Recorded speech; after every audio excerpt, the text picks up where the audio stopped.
Shalom 7 டே சேலஞ்சுக்கு உங்கள் எல்லாரையும் ஆண்டவர் இயேசுவின் நாமத்தினால் அன்போடு கூட வாழ்த்தி வரவேற்கிறேன்.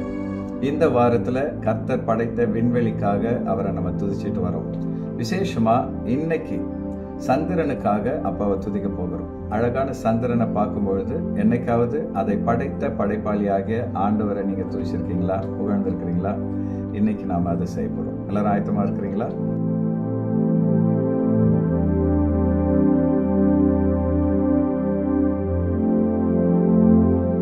முதலாவதா, பூமியிலிருந்து சரியான தூரத்துல சந்திரனை கர்த்தர் நிலை நிறுத்தி இருக்கிறார்.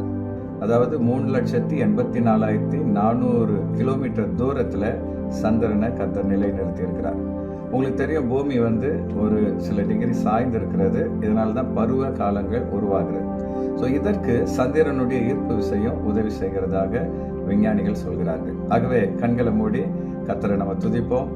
ஆண்டவரே, பூமிக்கும் சந்திரனுக்கும் எவ்வளவு தூரம் இடைவெளி இருக்கணும்னு சொல்லி துல்லியமாக கணக்கிட்டு அந்த டிஸ்டன்ஸ்ல சந்திரனை நிலை நிறுத்தி பூமியில பருவநிலைகள் உண்டாவதற்கு நீங்க சந்திரனை பயன்படுத்துவதற்காக உம்மை துதிக்கிறோம். உம்முடைய அனந்த ஞானத்தை நினைத்து உள்ளத்தின் ஆழத்திலிருந்து உம்மை நாங்கள் புகழ்கிறோம். இப்படிப்பட்ட அருமையான சிருஷ்டிகரை அப்பா நாங்கள் மனதார வாழ்த்துகிறோம், வணங்குகிறோம். இரண்டாவதா, உங்களுக்கு ஒரு விஷயம் தெரியுமா? அதாவது சமுத்திரத்துல அலைகள் உருவாகுது இல்லையா, அதை நிர்வாகம் பண்றது சந்திரன் தானா. பூமியை விட 1/6 குறைவான ஈர்ப்பு விசை சந்திரனுக்கு இருக்கிறது. இந்த ஈர்ப்பு விசையை பயன்படுத்தி அலைகளை இந்த சந்திரன் நிர்வகிக்கிறது. கண்களை மூடி இதற்காக அப்பாவை ஸ்தோத்திரம் பண்ணுவோம். ஆண்டவரே, நீர் சந்திரனிலும் ஈர்ப்பு விசையை வைத்திருக்கிறீங்க. பூமியை விட 1/6 ஆண்டவரே குறைவான இந்த ஈர்ப்பு விசை நிமித்தம் இது சமுத்திரத்தை நிர்வகித்து அதில் இருக்கிற அலைகளை கட்டுப்படுத்துவதற்காக உம்மை நாங்கள் துதிக்கிறோம். ஆண்டவரே, நீர் எவ்வளவு ஆச்சரியமாக அண்ட சராசரங்களை படைத்து அருமையாக ஆண்டவரே அவைகளை மனிதனுக்கு உதவியாக வைத்திருப்பதற்காக உம்மை துதிக்கிறோம். இந்த அலைகள் மூலமாக பூமியை நீர் சுத்தப்படுத்துவதற்காக உம்மை நாங்கள் மகிமைப்படுத்துகிறோம். இப்படிப்பட்ட மாபெரும் தேவனை மனதார நாங்கள் ஸ்தோத்தரிக்கிறோம், உயர்த்துகிறோம். மூணாவதா, சந்திரனை நாட்காட்டியாகவும் கர்த்தர் வைத்திருக்கிறார். பொதுவாக நம்முடைய இந்தியாவில் நம்ம சூரியனை மையமாக வைத்து நாட்களை கணக்கிடுகிறோம். ஆனால் இஸ்ரேல் போன்ற நாடுகளில் சந்திரனை மையமாக வைத்து நாட்களை கணக்கிடுகிறார்கள். சந்திரன் ஒரு முறை பூமியை சுற்றி வர 29.5 நாட்கள் வருகிறது. இதை வைத்துதான் விவசாயிகள் தங்களுடைய நிலங்களில் பயிரிடுவதையும் சில திருவிழாக்களையும் சந்திரனை வைத்துதான் கணக்கெடுக்கிறார்கள். ஆகவே கண்களை மூடி நம்ம அப்பாவை ஸ்தோத்திரம் பண்ணுவோம். ஆண்டவரே, சந்திரனை நாள்காட்டியாக நீர் படைத்திருப்பதற்காக உம்மை நாங்கள் ஸ்தோத்தரிக்கிறோம். வேதத்திலே இஸ்ரவேலர்கள் சந்திரனை நாட்காட்டியாக பயன்படுத்தி ஆண்டவரே அவர்கள் உம்மை ஆராதிக்கக்கூடிய பண்டிகைகளை நியமித்ததற்காக உம்மை ஸ்தோத்தரிக்கிறோம். இப்பொழுதும் விவசாயிகள் சந்திரனை அடிப்படையாக வைத்து ஆண்டவரே உழவை நியமிப்பதற்காக உம்மை துதிக்கிறோம். இவ்வளவு அருமையான ஒரு நாள்காட்டியாக, துல்லியமான ஒரு நாள்காட்டியாக சந்திரனை நீர் எங்களுக்காக வைத்திருப்பதற்காக எங்கள் மனதின் ஆழத்திலிருந்து உம்மை துதிக்கிறோம், ஸ்தோத்தரிக்கிறோம், உம்மை மகிமைப்படுத்துகிறோம்.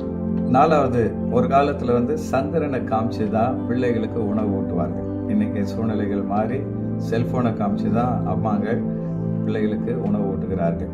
ஆனால் இந்த செல்போன் வருவதற்கு முன்பு சந்திரன் தான் குழந்தைகளுக்கு உணவு ஊட்ட ஒரு கருவியாக இருந்தது. அது மாத்திரமல்ல, இந்த அழகான சந்திரன் அநேகருக்கு மனதில் ஒரு சமாதானத்தையும் கொடுத்தது. கண்களை மூடி அப்பாவை நம்ம ஸ்தோத்திரம் பண்ணுவோம். ஆண்டவரே, அழகான சந்திரனை நீர் படைத்து இரவு நேரங்களிலே கர்த்தாவே அதை நாங்கள் பார்க்கும் பொழுதெல்லாம், அதன் அழகை நாங்கள் பார்க்கும் பொழுதெல்லாம் உம்மை துதிக்கும்படியாக நீர் கொடுத்த கிருபைக்காக உம்மை ஸ்தோத்தரிக்கிறோம். அம்மாமார் அந்த சந்திரனை காண்பித்து பிள்ளைகளுக்கு உணவு ஊட்டுவது வழக்கமாயிருந்ததை ஆண்டவரே நாங்கள் நினைவு கூறுகிறோம். இந்த நாளிலே இவ்வளவு அழகான சந்திரனை படைத்த உம்முடைய உள்ளம் எத்தனை அழகானது ஆண்டவரே. உம்மை நாங்கள் ஆராதிக்கிறோம், மகிமைப்படுத்துகிறோம், உம்மை நாங்கள் உயர்த்துகிறோம். ஐந்தாவதாக, சந்திரனை திசை காட்டியாகவும் நம்முடைய முன்னோர்கள் பயன்படுத்தி இருக்கிறாங்க. இப்ப மாதிரி மாடர்ன் எக்யூப்மெண்ட் வர்றதுக்கு முன்னாடி சந்திரனை வைத்து தான் திசைகளை கணக்கிட்டு இருக்காங்க. ஈவன் வனவிலங்குகள் கூட சந்திரனை அடிப்படையாக வைத்து தான் ஒரு இடத்துல இருந்து இன்னொரு இடத்துக்கு போவதாக கணித்திருக்கிறார்கள். திசை காட்டியாக பயன்படுத்தப்படுகிற சந்திரனுக்காக அப்பாவை நம்ம துதிப்போம். ஆண்டவரே, அப்பா, எங்கள் முன்னோர்கள் சந்திரனை வைத்து திசைகளை அறிந்ததற்காக இரவு நேரங்களில் தங்கள் பிரயாணங்களிலே எந்த திசையில் போக வேண்டும் என்று அவர்கள் யூகித்து சென்றதற்காக உம்மை துதிக்கிறோம். அதே போலவே இன்றைக்கும் வனவிலங்குகள் ஒரு இடத்திலிருந்து இன்னொரு இடத்திற்கு போகும் பொழுது சந்திரனை அடிப்படையாக வைத்து தங்கள் திசைகளை தீர்மானிக்கிறதை அறிவியல் ஆராய்ச்சியாளர்கள் சொல்லும் பொழுது நாங்கள் ஆச்சரியப்படுகிறோம். இவ்வளவு அருமையாக ஒரு திசை காட்டியாக சந்திரனை எங்களுக்காக நீர் படைத்திருப்பதற்காக மனதார உம்மை நாங்கள் துதிக்கிறோம். இந்த அருமையான படைப்புக்காக அதை படைத்த படைப்பாளியாக உம்மை நாங்கள் புகழ்கிறோம், மகிமைப்படுத்துகிறோம், உம்மை உயர்த்துகிறோம். ஆறாவதா ஒரு விஷயத்துக்காக அப்பாவை நம்ம துதிக்கணும். அதாவது இந்த உலகம் உண்டானதிலிருந்து எல்லாமே மாறிட்டு வருது. மனுஷன் மாறுறான், சூழ்நிலைகள் மாறுது. ஆனா சந்திரனுடைய சுழற்சி மாத்திரம் மாறல, துல்லியமாக அது சுழன்று கொண்டிருக்கிறது. இவ்வளவு பெரிய இந்த அண்ட சராசரங்களை இவ்வளவு துல்லியமாக கர்த்தர் நிர்வகிப்பதற்காக பல ஆயிரம் வருடங்களாக சந்திரன் ஒரு நொடி கூட முன்ன பின்ன மாறாமல் துல்லியமாக சுழல்வதற்காக, அது அமாவாசையும் பௌர்ணமியும் துல்லியமாக உருவாக்குவதற்காக அப்பாவை நாம் துதிப்போம். ஆண்டவரே, அப்பா, இந்த உலகத்துல மனிதன் உருவாக்குகிற கம்ப்யூட்டர் கூட சில நேரத்துல ரிப்பேர் ஆயிடுதுப்பா.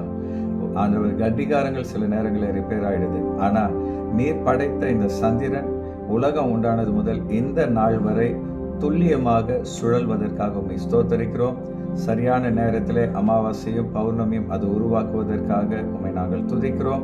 கர்த்தாவே, இவ்வளவு துல்லியமாக இந்த சந்திரனை படைத்த நீர் எத்தனை ஞானமுள்ள தேவன்.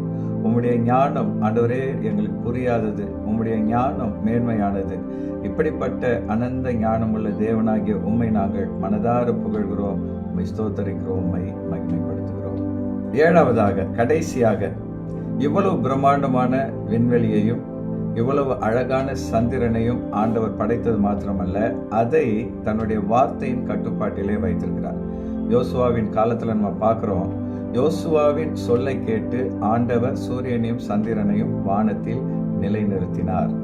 இதுவரை அப்படிப்பட்ட இயற்கை விதிகளுக்கு மாறான அற்புதம் நடந்ததில்லை. அப்படிப்பட்ட சந்திரனை ஆளுகிற நம்முடைய தேவனை நாம் துதிக்கலாமா? கர்த்தாவே, அப்பா, சூரியனும் சந்திரனும் உம்முடைய கட்டுப்பாட்டில் இருப்பதற்காக உம்மை ஸ்தோத்தரிக்கிறோம். கர்த்தாவே, இயற்கை விதிகளை உம்முடைய கரத்திலே நீர் ஆளுகை செய்வதற்காக உம்மை ஸ்தோத்தரிக்கிறோம். நீர் படைத்த சந்திரன் உம்முடைய வார்த்தைக்கு கீழ்ப்படிந்து அப்பா யோசுவாவின் காலத்திலே அது நிலை நின்றதற்காக உம்மை நாங்கள் துதிக்கிறோம்.